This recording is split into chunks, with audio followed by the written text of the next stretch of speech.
حقیقت یہ ہے کہ کلمہ طیبہ کی تصدیق کرنے، اللہ اور اس کے رسول صلی اللہ علیہ وسلم پر ایمان لانے کے بعد احکام الہی کے پابند ہو کر اور شریعت محمدیہ کا کامل اتباع کرتے ہوئے جس طرح کی اسلامی زندگی فرما برداری والی زندگی گزارنا ایک مومن کے لیے ضروری ہو جاتا ہے، نماز ہی اس زندگی کو پیدا کرنے کا سب سے بڑا ذریعہ ہے۔ گویا کہ وہی ایمان اور اسلامی زندگی کے درمیان کی کڑی ہے، اسی لیے نماز کا درجہ ایمان کے بعد باقی تمام دینی اعمال سے پہلے ہے۔ اگر ہم تمثیل کے طور پر، مثال کے طور پر ایمان کو بیج اور جڑ اور دین کے باقی سارے عملی نظام کو درخت قرار دے تو نماز کی حیثیت اس درخت کے تنے کی ہوگی جو خود اگرچہ بیج ہی سے پیدا ہوتا ہے، لیکن اس کے اوپر والی تمام چھوٹی بڑی موٹی پتلی شاخیں اور پھول پتیاں اسی تنے سے نکلتی ہے اور اسی پر قائم رہتی ہے۔ اس حقیقت کو اگر آپ اور اچھی طرح سے تفصیل سے سمجھے تو اس طرح سے بھی آپ سمجھ سکتے ہیں کہ کلمہ طیبہ کی شہادت دے کر اللہ اور اس کے رسول صلی اللہ علیہ وسلم پر ایمان لا کر ہم نے اقرار اور عہد کیا کہ اللہ ہی ہمارا الہ اور معبود و مولا ہے،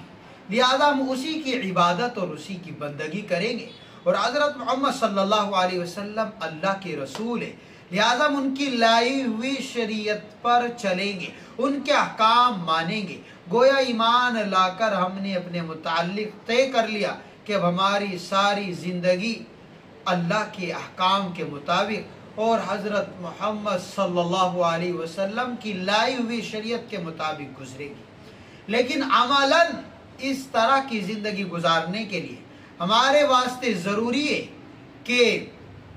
ہمارے سامنے بار بار اس ایمانی معاہدے کی تجدید اور یاد دہانی اس طرح ہوتی رہے کہ اس کے ساتھ اور اسی کے ضمن میں اللہ تعالیٰ کی عظمت اور اس کی کبریائی اور اس کی شان جلال اور جمال کا تصور بھی ہمارے لیے تازہ ہوتا رہا کرے، تاکہ اس کے ذریعے اللہ تعالیٰ کی محبت اور اس کے خوف اور خشیت کے وہ اعلیٰ جذبات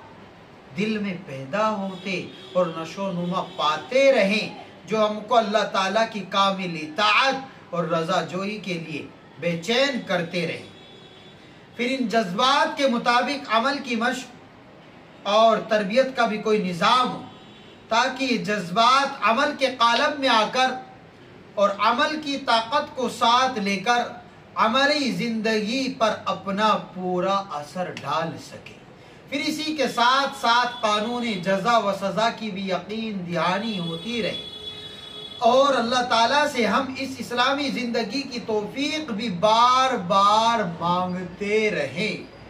تاکہ اس کی توفیق اور اس کی مدد ہمیں ملتی رہے، کیونکہ اس کی توفیق اور اس کی مدد کے بغیر کچھ بھی نہیں۔ پھر ہمارا ماحول بھی اس راہ میں ہمارے ساتھ کچھ سازگاری کرے، کیونکہ انسان کی زندگی کی ساخت مقرر کرنے میں تمام دوسری خارجی چیزوں سے زیادہ اس کا ماحول مؤثر ہوتا ہے اور انسان سب سے زیادہ اپنے ماحول ہی سے اثر لیتا ہے۔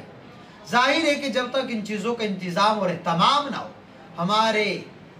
آزادی خواہ اور سرکش یہ نفس کے لیے مرضیات الہیہ کے پابند اور شریعت کے ماتحت ہو کر زندگی گزارنا بہت ہی مشکل مرحلہ ہے۔ اب آپ نماز کی حقیقت اور اس کے عناصر و اجزاء اور اس کی ہیئت ترکیبی پر غور کیجئے، دیکھیے کہ ایمان لانے کے بعد اسلامی زندگی گزارنے اور اس کو آسان بنانے کے لیے جن محرکات اور جن انتظامات کی ہم کو ضرورت تھی، جن کی کچھ نشاندہی آپ نے سنیے بھی، ان سب کو نماز میں کیسی حکمت بالغہ کے ساتھ سمویا گیا ہے اور نماز ان تمام چیزوں کا کیسا حیرت انگیز بلکہ معجزہ نما نسخہ جامعہ ہے۔ یہ سلسلہ نماز کی حقیقت کا ہمیں کچھ نہ کچھ ادراک اور فہم ہو جائے، اس کا کچھ نہ کچھ نماز کی حقیقت کا کچھ نہ کچھ ہمیں بھی پتہ لگ جائے۔ یہ سلسلہ شروع کیا گیا، آپ حضرات اس کو دھیان سے سنیں اور اسی کے مطابق اپنی نماز کو بنانے کی کوشش کرے۔ اللہ تبارک و تعالی ہمیں نماز کا خشوع اور خضوع عطا فرمائے۔